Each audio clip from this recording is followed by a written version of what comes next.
இந்த டாப்பிக்கில் ரொம்ப நாளாக ஒரு வீடியோ போடணும்னு நினச்சிட்டு இருந்தேன். பட் இப்போ தான் அதுக்கான டைம் அமைஞ்சிருக்கு. அதாவது நம்மளுக்கு பொதுவாகவே நம்ம எல்லாத்துக்கும் ஒரு ஆதங்கம் இருக்குது. அதாவது 2K கிட்ஸ் இவங்களை வந்து ஸ்பாயில் பண்ணுறதுக்கு இந்த உலகத்தில் நிறைய கெட்ட விஷயங்கள் இருக்குது. அது மட்டும் இல்லாமல் ஃபோன் அடிக்ஷன் அப்படிங்கிற ஒரு விஷயம் இருக்குது. 24 மணி நேரமும் அவங்க மொபைல் ஃபோன்லேயே இருக்காங்க.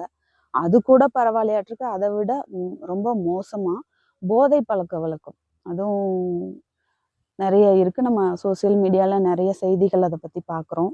இதெல்லாம் பார்க்கும்போது என்னடா இந்த சமுதாயம் இவ்வளோ ஒரு மோசமாக போயிட்டுருக்கேங்கிற ஆதங்கம் நம்ம எல்லாருக்குமே உண்டு.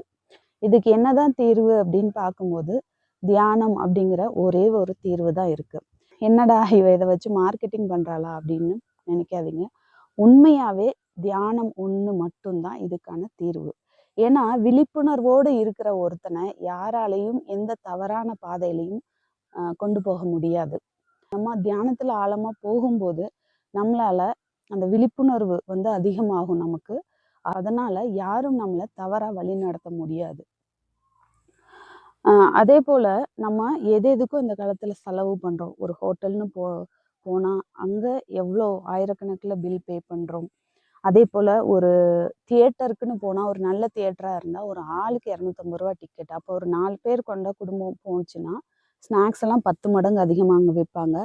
2000லேருந்து 3000 வரைக்கும் தாராளமாக செலவு பண்ணுறோம்.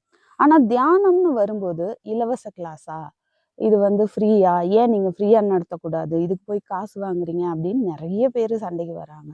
ஆனால் நம்ம அதுக்கான எவ்வளோ உழைப்பு போடுறோம். நம்ம வந்து நமக்கு எதுவும் ஃப்ரீயாக கிடைக்கிறது இல்லை.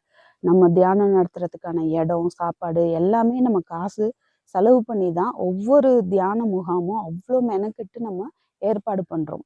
ஆனால் மக்கள் அதை பயன்படுத்திக்கிறத விட்டுட்டு எல்லாமே இலவசமாக இருந்தால் நல்லா இருக்கும்னு தான் நினைக்கிறாங்களே தவிர யாருமே அதுக்கான பணத்தை வந்து சரி தியானத்துக்கு எவ்வளோ வேணால் நம்ம செலவு பண்ணலாம், ஏன்னா எவ்வளோ உயர்ந்த விஷயம் அது அப்படிங்கிறது வந்து யாருமே உணர்றதில்லை.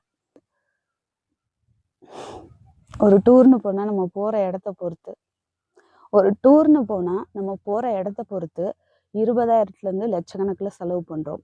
ஆனால் ஒரு மெடிடேஷன் கேம்புக்கு ஒரு 6,000 ரூபாய் அப்படின்னா நமக்கு அது மிகப்பெரிய விஷயமா தெரியுது. மைண்டு தான் இந்த அளவுக்கு எங்கடா தியானமே ஃப்ரீயாக கிடைக்கும் அப்படின்னு நினைக்கிறோம். ஆனால் ஹில் ஸ்டேஷனில் வந்து நம்ம நார்மலாக 2 நாள் தங்கிட்டு போனாலே நம்ம பாடியும் மைண்டும் எந்த அளவுக்கு ரிஃப்ரெஷ் ஆகும் அப்படிங்கிறத நம்ம ஃபீல் பண்ணியிருப்போம். அந்த ஹில் ஸ்டேஷனில் அதோட ஓஷோவோட தியானமும் சேர்ந்துச்சுன்னா நினச்சி பாருங்க அதோட ரிசல்ட் எப்படி இருக்கும்னு. 2 நாளில் நம்ம பாடி மைண்டு எல்லாமே ஒரு மிகப்பெரிய ஒரு நிலை மாற்றத்துக்கு உள்ளாகும். ஸோ அதனால இந்த வாய்ப்பை பயன்படுத்திக்கோங்க, தியானத்தை கற்றுக்கோங்க. அதுவும் ஓஷோ தியானம் ரொம்ப ரொம்ப பவர்ஃபுல்லான தியானம். கோத்தகிரியில் 2 நாள் தியான முகாம் நடக்குது. 6,000 ரூபாய், அதாவது உணவு தங்குமிடம் உட்பட 6,000 ரூபாய் ஒரு நபருக்கு. பயனடையுங்கள். நன்றி.